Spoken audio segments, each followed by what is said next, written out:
Bueno, el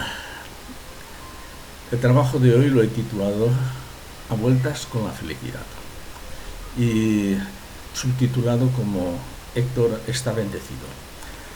Hasta ahora creíamos que lo que se había inventado, la sociedad del bienestar, era lo máximo, pero lo que no sabíamos es que esa sociedad llevaba consigo el consumismo, y este consumo es sinónimo de fábricas, producción, contaminación, cambio climático.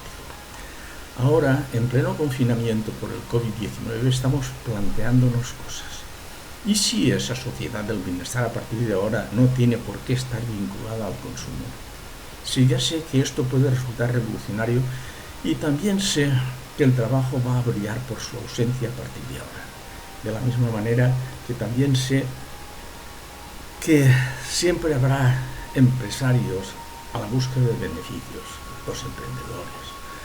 Por lo tanto, vamos a tener que reinventarnos. Si te soy sincero, de lo que yo había imaginado que ocurriría en un futuro lejano, libro Estrellas Fugaces, hasta ahora, en el estado en que nos encontramos, este intermedio entre la vieja y la nueva civilización, la cosa se me va de las manos. Hace algún tiempo vi una película llamada Héctor en busca de la felicidad y me llamó mucho la atención. Héctor, un psiquiatra en ejercicio en Londres, se plantea qué era aquello de la felicidad. Le martilleaba el cerebro. ¿Qué era lo que hacía feliz a la gente? En un momento de su monótona profesionalidad, estando bien aposentado con su pareja y teniéndolo todo al alcance de la mano, decidió abandonarlo todo, embarcarse en la aventura de su vida y dejarlo todo abierto, incluso las relaciones con su mujer, con la fecha de regreso. Pero antes de nada tendremos que ver qué es eso de la felicidad. A poco que seamos objetivos, veremos que lo que llamamos felicidad son momentos más o menos breves, entre otros momentos en los que podíamos calificarlos como normales o incluso desastrosos. Si profundizamos un poco, veremos que para ser un poco feliz tienes que reunir las siguientes condiciones. A. Estar satisfecho y en paz contigo mismo. B. Cuanto menos miedo, mejor. Y C. Tener un buen número de años.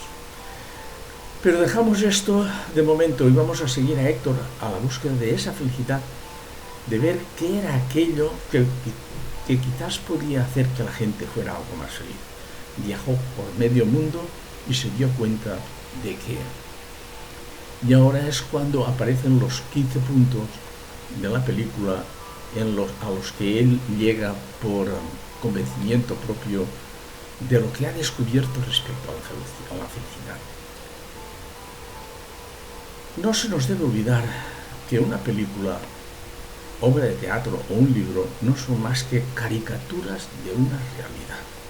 A pesar de todo, Héctor aprendió a amar como nunca antes lo había experimentado.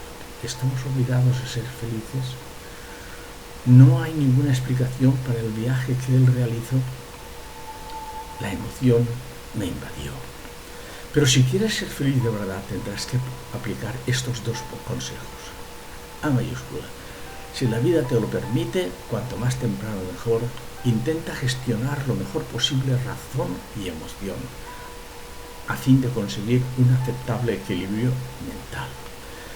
B, mayúscula. No se nos olvide olvidar que solo desde el presente, desde el momento actual, olvidando cualquier eco del pasado y cualquier proyección de futuro, intentando estar al mismo tiempo en los dos sitios a la vez, observando sin pronunciarse dentro de ti y abarcando lo de fuera, es posible que llegues a ser consciente de la inmensidad que hay en todo.